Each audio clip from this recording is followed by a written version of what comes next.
everybody.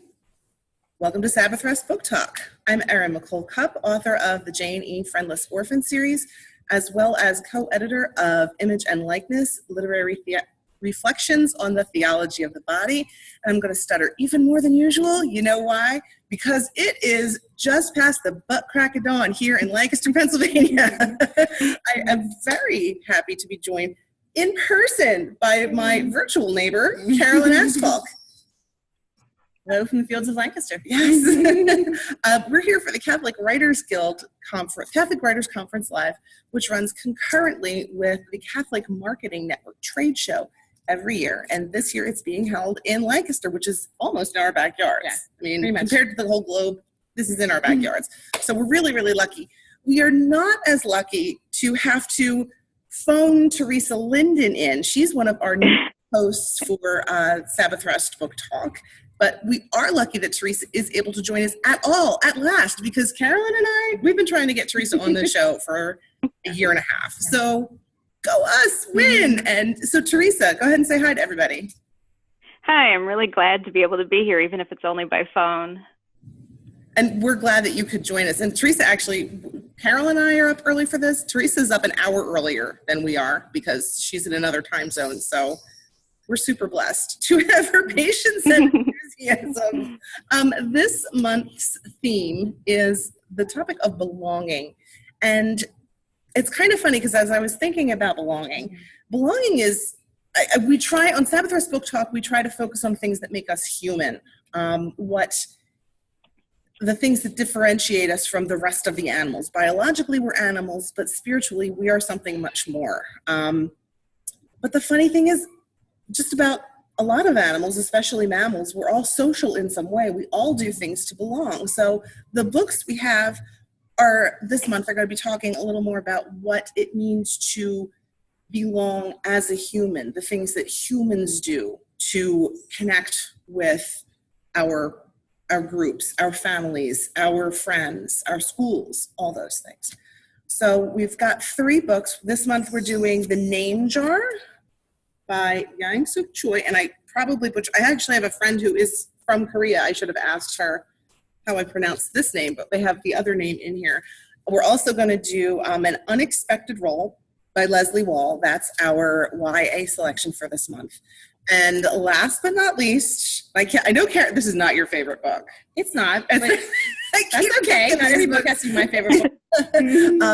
Theresa, I can't wait to hear how you felt about Brideshead Revisited by Evelyn Waugh. This is one of my favorite books. So this should be, I'm really looking forward to this month's discussion. We do have a giveaway going on this month. If you comment live, or not comment live, we're pre-recording.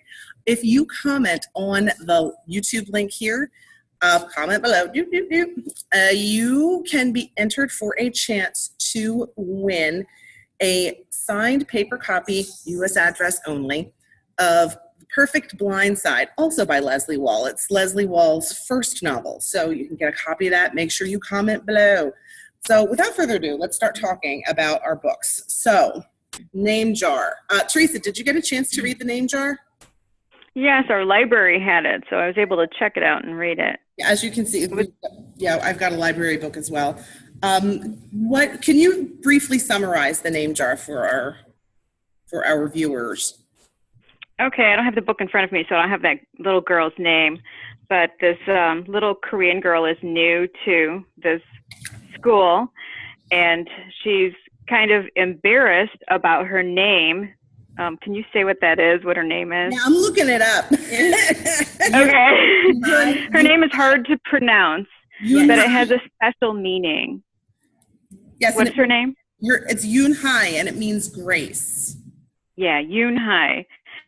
So she's trying to figure out what to do about her name, and then the other children are very kind to her. They're curious as to why she doesn't have a name, and they want to help her out. And so that's how the name jar gets started. No, I think it's an interesting choice. They don't really tell you how to pronounce that name until you are well into it. So I was reading this aloud with my girls last night, and we're like halfway in, and I'm still stumbling over helping the 6-year-old say it. And we're pronouncing it wrong. And I don't know if that was, I'm sure it was an intentional choice, that then we got to see to realize how to pronounce it. And even then I muffed it up about 10 times. So, yeah. Yeah, maybe that's like to give the, now that you're saying that out loud, I'm thinking that might be to give the English speaker experience Yes. of being immersed in a different culture and not knowing how to connect with people. And that can cause anxiety. I like what you said, or Theresa, I think you said that the other children were kind. I like how they showed at the beginning the kids on the bus were not kind. Excuse me. And that's what sort of put her on this path of, ooh, maybe I don't want to tell people my name. And that's your name. Okay, there we go. That's the thing that makes us, one of the things that makes us human, that we identify ourselves with a name. Now, in other cultures, I know that you can have lots of different names. I used to work with foreign scholars, and a lot of, especially the Asian visitors, when they came over, they picked an English name to go by. And I don't think it was mere convenience. There's like some significance to, there can be some significance to, this is a name that attaches to my experiences in this place. And then there's another name that attaches to my experiences in another place. But I liked how Theresa pointed out the students in her classroom reacted with kindness. Yeah, they were mostly curious. Right. And that in the end, belonging is not just up to one person to fit in. We all kind of have this duty, really, to help each other fit in, to help each other belong, even if we're different, and to show other people that we matter. That's what I took away from too. Belonging isn't dependent on the newcomer. It's both sides have to work towards having someone really feel like they belong. Yeah, very much so. Theresa, do you have anything to add on that one? Yeah, she needed to accept who she was and let them know who she was too, helping them get to know her instead of just trying to be like them. Yeah, right. And that's important. There's in order for like true belonging to exist, there's got to be a lot of give and take. I mean, if she had just shut down completely, there wouldn't have been a book, but she made that connection.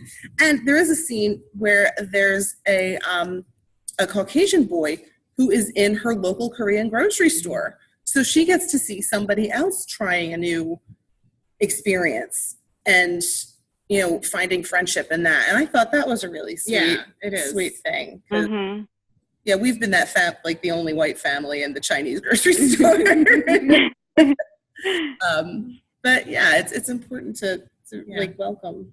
Yeah, and I did that at the ending. Did give that both sides again. It's not just the newcomer coming in; it's somebody else that's already there, maybe that's trying to belong too. Yeah. And another book that has a lot of that is Wonder. I don't know if any of you have ever. I haven't read it yet, but I know.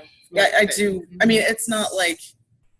It's not a it's not a stellar example of how everything should be done, but that's the nice thing. Nobody in it is perfect. Yeah. So anyway, let's move on to An Unexpected Role by Leslea Wahl.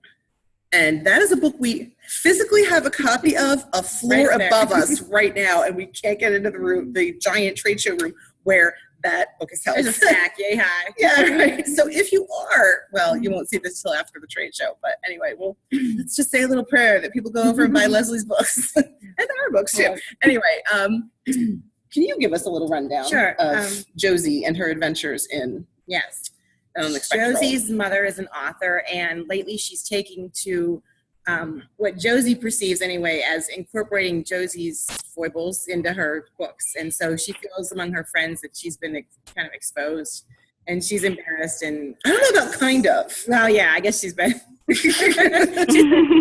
She feels like she's been just thrown to the wolves, I guess, by her mother and kind of divulging things that really aren't anybody's business. So in order to get away for the summer, to leave the school environment and everybody that knows all these things, she spends a summer with her aunts on the coast of, is it North Carolina? North or South? I'm pretty sure it's South. South, okay, it's the Carolina coast. Sure it's South. Cover it all. And so while she's there, she meets a whole cast of new people, different ages, different backgrounds, and kind of gets involved in what's going on in their lives there. And also discovers that there's somebody from home there, a kid from the baseball team in high school who she does not like. And he's a jock, so she assumes that he couldn't possibly like her and he must be out to get her. Right. She has all kinds of misperceptions about this guy. And so she spends her summer really getting to know him in the course of unraveling a little mystery that they find going on the island. Mm-hmm. Yeah, it is an island, isn't it? They're on the coast there. I think there is. Yeah, it's like an island right off the coast. Yeah. So, all right. So, as we talk about belonging, she was searching for somewhere new, but also she wasn't going to permanently stay there. So there had to be some kind of way she needed to reconcile things to belong again at home. Right.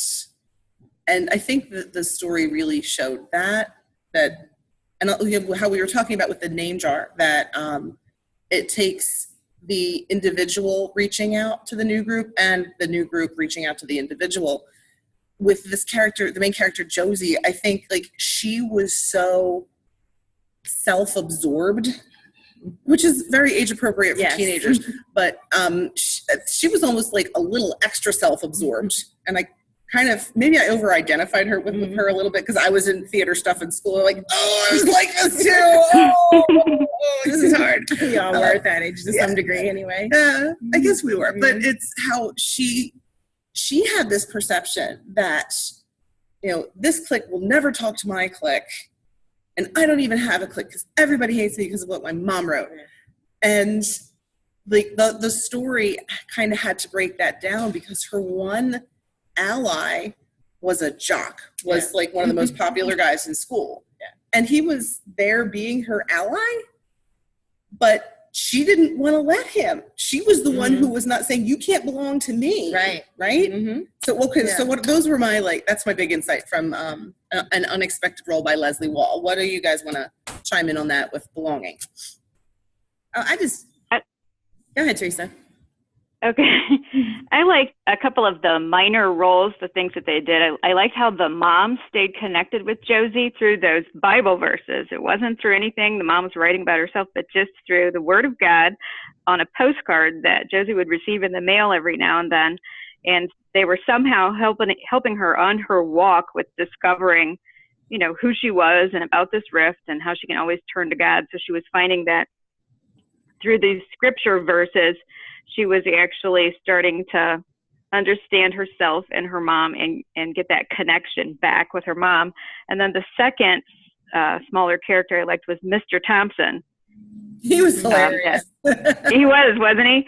And they didn't seem to have anything in common, but he kept saying they were besties, and he would latch on to any little thing they did have in common. But he had such great wisdom and advice that he shared with her, especially about belonging, putting others first and seeing the other person instead of, like you said, she was self-absorbed. So I liked those two, stuck out to me a lot.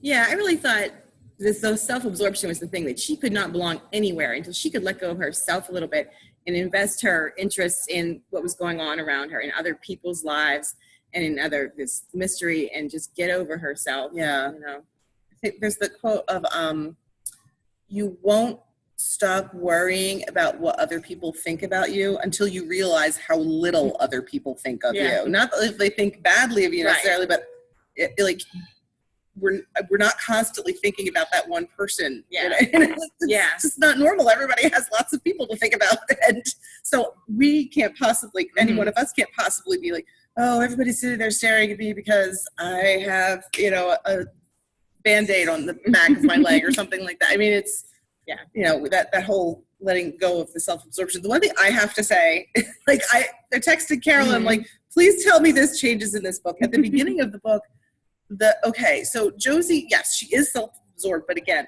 very age appropriate. And her family is being really dismissive.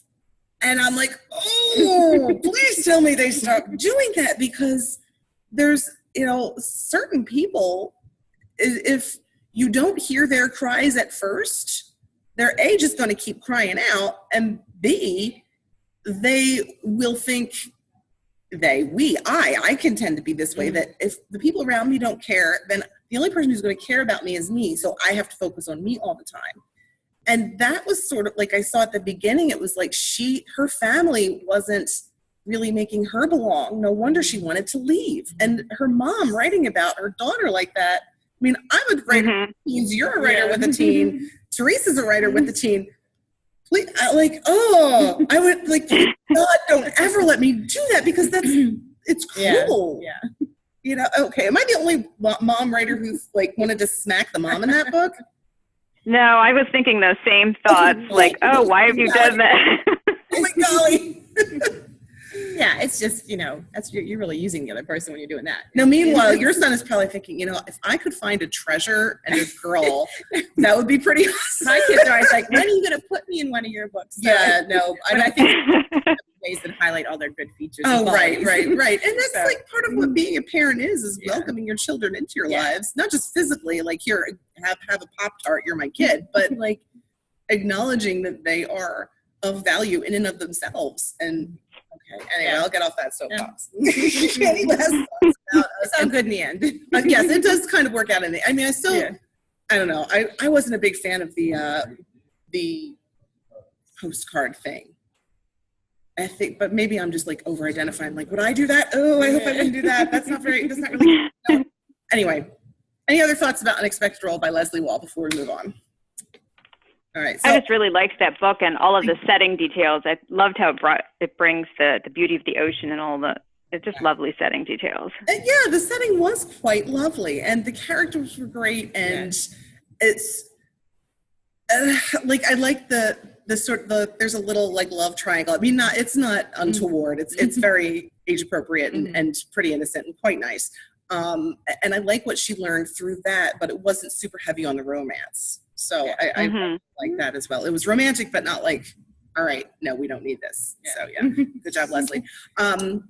Okay, so speaking of Leslea, just remember, comment below with your name or what you think of the books or some other books you can think about that deal with the theme of belonging in some way.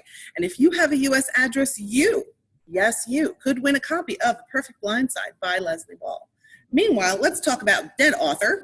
Let's talk about my buddy Evelyn. You have a cover. Mine is that how you pronounce that? Oh yeah. Well, this cover screams like early 90s movie, doesn't it? Because this is like the movie poster. I can't remember when the movie was made. I've never seen the movie. Not either. I like this book so much. I actually physically feel revulsion at the thought of seeing the movie. So I know how that goes. Yeah. Okay. Yeah. Anyway. So, Brideshead Revisited. I'll take on this one. This is a story of a man named Charles Ryder who is,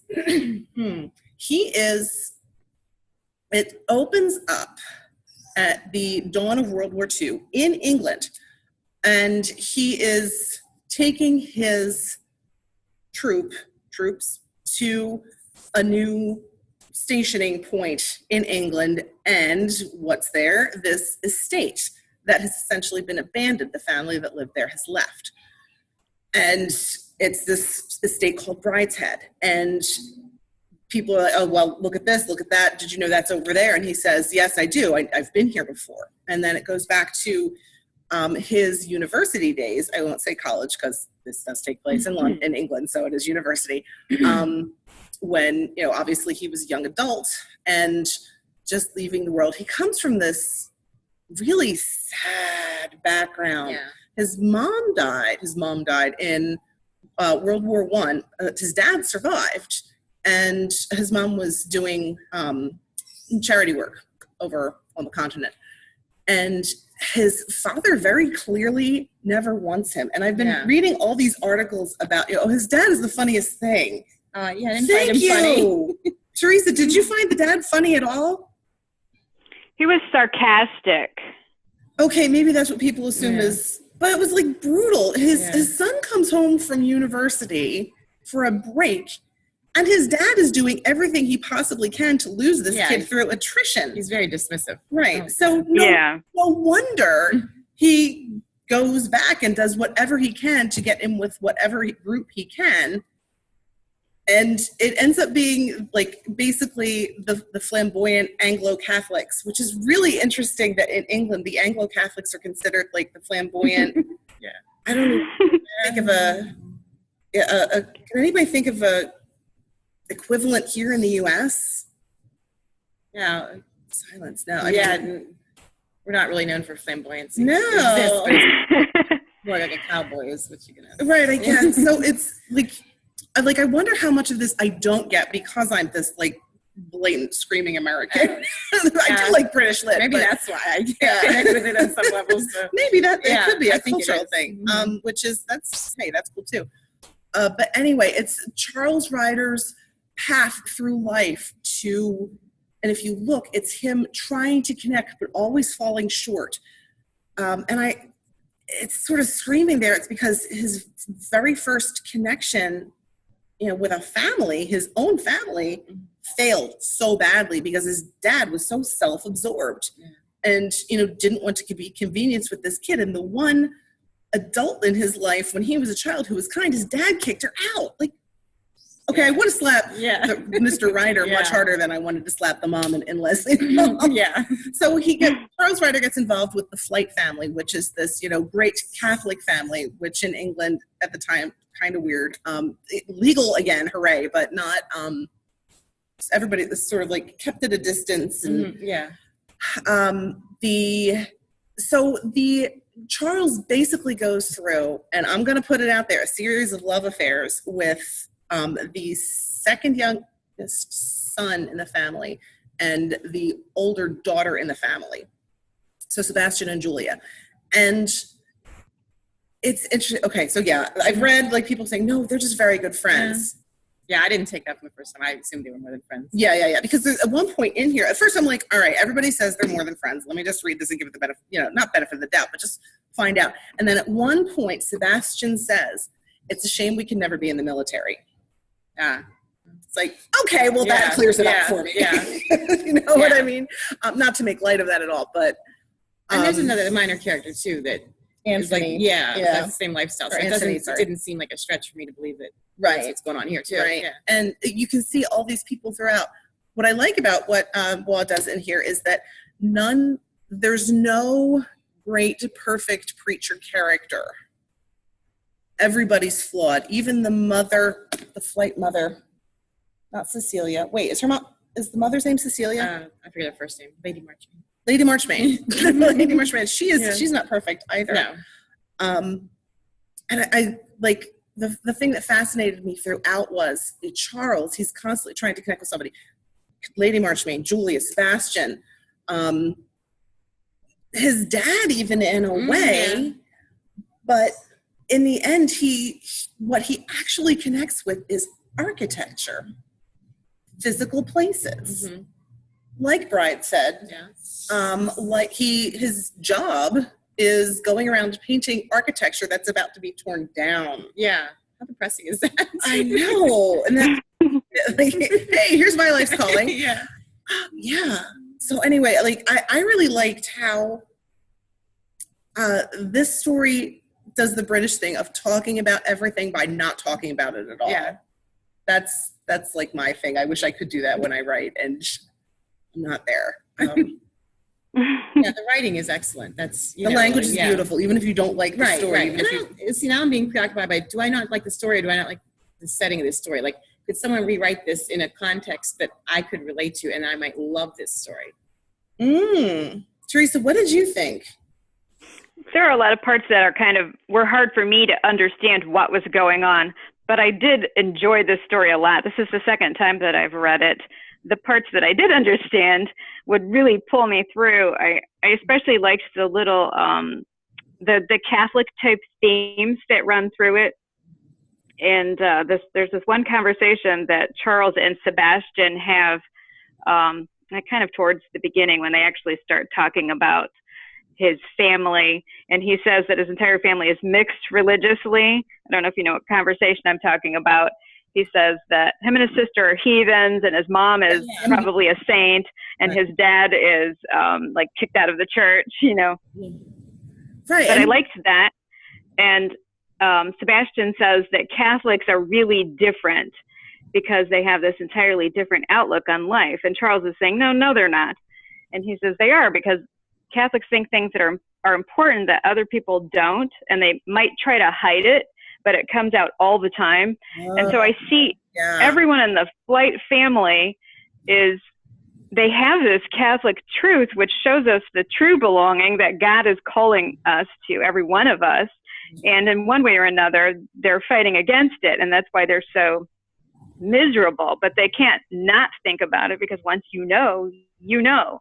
Right. And so that's the ultimate belonging. And so he sees this, Charles sees this example in each member of the Flight family of their various ways of either trying to embrace the truth or run from the truth, and the result of how they feel after it. Like, doesn't the sister at one point think that the older brother, Bridie, doesn't have a vocation, but he wants to, and that she thinks maybe Sebastian did have a vocation, but doesn't want to?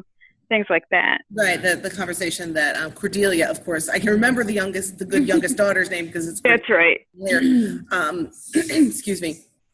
I remember that conversation and how, like, what it means, and her interpretation of what it means to have a vocation. Like, you have it or you don't. Mm-hmm. It's sort of like, I don't know, a key to a house, and either you have it or you don't. And I mean, she was sort of like the image of youth and innocence in there, but still, like, not quite getting everything, not quite getting that there's so much give and take in the relationship. Mm-hmm. Can we talk really briefly? I know we're running a little long, because we always run long because it's Sabbath Rest Book Talk. Talk a bit about Lord Marchmain's deathbed conversion, because I thought that's slightly fuzzy in my memory. So okay. Theresa, do you remember that part? The very end of the book you're talking about? I think it's not quite the very end. It's pretty close. It's when Lord Marchmain has come back from living in sin on the continent, in Italy even, which is, oh my gosh, that's so, like, stereotypical of what British think about the Italians. Anyway, so he comes back and he's dying. They bring in a Catholic priest to give him last sacraments, and he's been, not communicative for days, I guess. That part's fuzzy, like the exact timeline. And then after he's received his sacraments, like, his arm twitches, and Charles thinks that this guy, Lord Marchmain, is about to just twitching, and he stops and makes the sign of the cross, and then he passes. And go ahead. It seemed very important to Charles that Lord Marchmain rejected the church until the very end. And he didn't want the priests to get in there and claim his soul, because he felt that would make them like charlatans, that this was all just hokey, that he's not really believing, and he's going to claim him for the Catholic Church. So but on the other hand, he really wanted him to give some sign because of, Julia. She wanted it so badly. So he was kind of torn in what he wanted to see as the outcome of this. But I think he was very moved when he saw that sign of the cross too, because he did make a sign. It's interesting. Theresa was talking about how once you know these things and you are Catholic and you belong somehow, you belong. And my mother passed away recently, and when she was really confined to the bed last few days, one of the few things she did is when someone came to say the rosary, she made an effort to bless herself and to kiss her cross. They're little actions, but they're significant. They mean something, they're kind of embedded in us. And like Theresa was bringing up, that the things mean things to, once you've been exposed to Catholic truth, it's almost like a sunburn that never goes away. It's just always get rid of it, no matter how much stuff you slather on it to make the feeling go away, it's still there. And it hurts sometimes. What was I saying? It's there. Theresa was saying that once it's there, and then we do all sorts of things to get rid of it. But in the end, you got to work really hard to act like it's not there. Mm-hmm. You have to put a lot of mental energy into it. And that's what the flights did, but with horrible repercussions, right.